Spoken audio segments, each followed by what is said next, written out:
তখন তান্ত্রিক ভক্ত বলছে, "তবে কর্মফল আছে।" এটা খুব আ এই আলোচনাটা খুব সুন্দর। ঠাকুর বলছেন, "তাও আছে। এটা হলো হিন্দুদের অবদান। যেমন অন্যান্য ধর্ম পাপ পুণ্যকে নিয়ে বাড়াবাড়ি করে ইসলামে বলে শিরক, নিষেধ করা আছে, এটা করা যাবে না।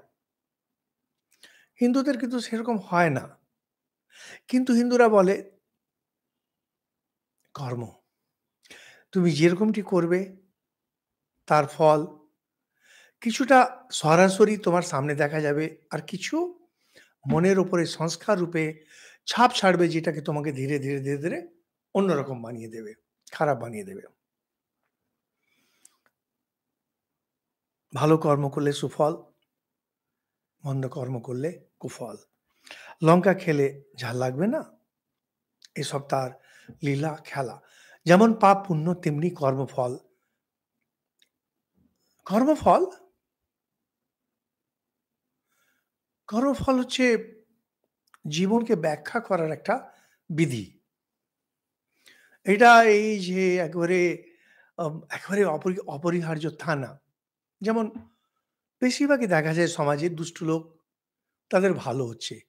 আমরা তখন ভাবি যে কেন এদের ভালো হচ্ছে? তখন অনেক সময় বলি যে পরের জন্মে খারাপ হবে। অনেক সময় বলি আগের জন্মে সুকৃতি আছে তাই পাচ্ছে। এগুলো কিছু না। স্বামীজি যেটা বলেছেন খুব সুন্দর।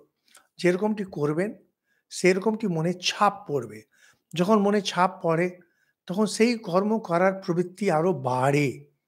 আর বাড়তে, বাড়তে একটা সময় এমন হয় যখন এমন জায়গায় গিয়ে ফাঁসবে আর বাঁচার পথ থাকবে না।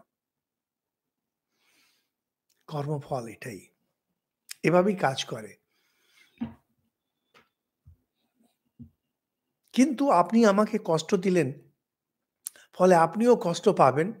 না, এটা আমরা বলি। আমরা এটা বলে বলে থাকি। কিন্তু সব ক্ষেত্রে এটা হয় না। হয় যেটা আসলে মনে দাগ ছাড়ে, সংস্কার ছাড়ে, এটা ছাড়বেই। এটা কোনো পথ নেই। কারণ যখনই আমরা কোনো কাজ করি যেমন ধরুন পড়াশোনা যখন করছেন, পড়াশোনা করলে জ্ঞান হয়। সেটা হলে মনের ভেতরে। আর পরীক্ষায় নম্বর পাওয়া যায় সেটা হলো বাইরের প্রকাশ। আপনি পরীক্ষাতে নম্বর নাও পেতে পারেন। ক্লাসে ফার্স্ট নাও হতে পারেন। কিন্তু জ্ঞান আপনার হবেই যদি পড়াশোনা করে থাকেন। ঠিক তেমনি কাজ করলে ভালো-মন্দ ফল আসতেও পারে, নাও আসতে পারে। সংস্কার সে ছাড়বেই ছাড়বে।